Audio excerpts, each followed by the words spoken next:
Honorable Rashtrapati Ji, Dr. Manmohan Singh Ji, Shri Motilal Vora, Shri Nilab Misra, distinguished guests, friends, it gives me great pleasure to welcome the Honorable President, Shri Pranab Mukherjee, and all our distinguished guests on this very special occasion, the launch of the commemorative publication of the National Herald as India celebrates 70 years of independence. We have come a long way since 1947, and we rejoice together as Indians. But while we celebrate the achievements of our past, we must also look within so that we can shape a better future. The story of the National Herald is in many ways the story of modern India. The intellectual force behind its founding in September 1938 was, of course, Jawaharlal Nehru, who served as its founding editor and as the first architect of India as an independent nation. He was not alone, for his was an age of towering visionaries of the rare dedication. He followed in the footsteps of Mahatma Gandhi and other great pioneers, and in turn was accompanied by a host of luminaries, the like of which few countries or societies have witnessed. The newspaper Nehru founded reflect what that generation stood for, while today we find ourselves increasingly divided in the name of class or caste, religion and region. The National Herald is a testament to those great leaders who rose beyond individual ambition to project and protect the very soul of this land. Unity, peace, and justice, not division and conflict, were the lights that guided them in thought as well as in action. These leaders, Mahatma Gandhi, Jawaharlal Nehru, Sardar Patel, Maulana Azad, Dr. Ambedkar, and so many others, have left behind matchless legacies that have stood the test of time and the turbulence of history. It is one of the ironies of our present times that the soaring reach of their work is now sought to be either obliterated or, in some cases, appropriated by individuals and groups who are in direct opposition to their beliefs and principles.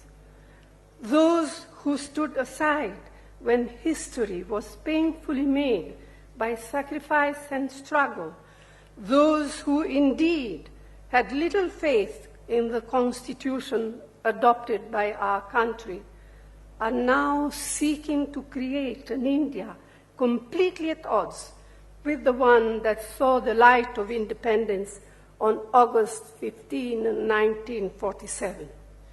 Let us not forget that they made no sacrifices to shape India's destiny. Though their language is modern, they seek to take India backward to further their narrow sectarian vision. Their modern jargon conceals pre-modern beliefs, concepts that are at odds with the progressive and inclusive thought, with contemporary knowledge, and with a vision for the future. It is our duty to pull away the hypocrisy and reveal the reality lurking beneath. Today, that tried and tested idea of India has been thrown fundamentally into question by rising intolerance, by malevolent forces that tell Indians what they cannot eat, who they cannot love, What they cannot say, indeed, what thoughts they cannot hold. And all this is being encouraged by a culture of vigilante violence actively supported by those who are supposed to enforce the law. Such examples assault our consciousness almost daily. India has reached a crossroads marked by increasing threats of authoritarianism and bigotry. Where we choose to stand today is where our country will head tomorrow. As Nehru wrote, idealism is tomorrow's realism. Even in the darkest of hours, we must preserve the flame of our national ideals.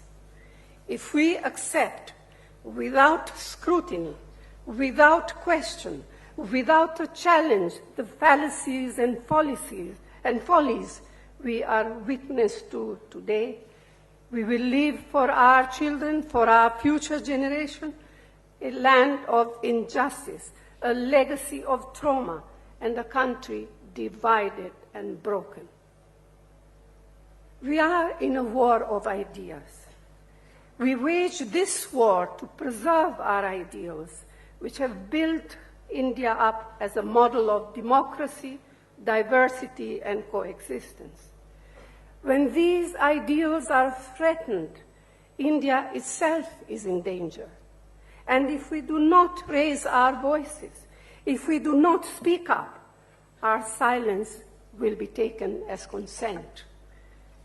We have daunting enough battles to fight against injustice, against poverty, against prejudice, against patriarchy, against malnutrition, against illiteracy, against communalism, but we must also prevail in this greater war for the soul of our nation. Ours is a mission to preserve the credibility and sanctity of our institutions in their democratic design. Mahatma Gandhi's ideas of truth, Jawaharlal Nehru's celebration of pluralism, Sardar Patel's vision of unity, Dr. Ambedkar's legacy of social justice, these are what we must fight for. The National Herald evokes a time when nationalism fought foreign rule. But domestic misrule is as great a challenge for our country. At a time when the inclusive conception of our nation is under attack, and the press is pressured to obey and applaud rather than to question, speaking truth to power is the imperative of our age. The National Herald is a reminder of what is precious about the India its founders fought to free. So let us work together for its success, for the ideals it embodies. Let us work together to safeguard an India in which each person's voice can be raised and heard.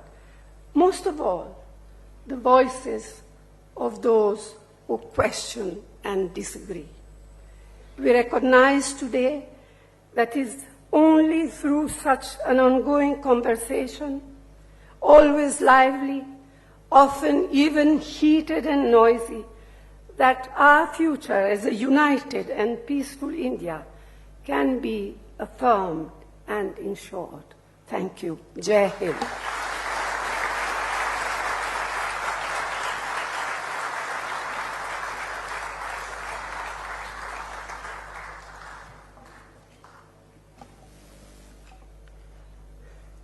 Now for the release of the commemorative publication, may I request the Congress President to please present the first copy to Honorable President of India, Shri Pranab Mukherjee ji.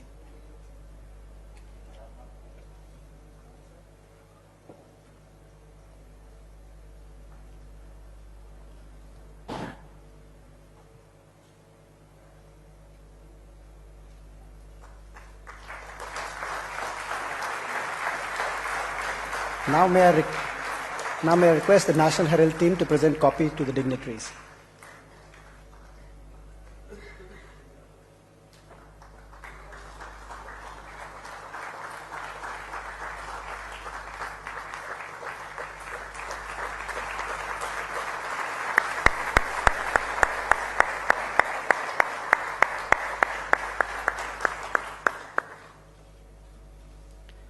Encouraged by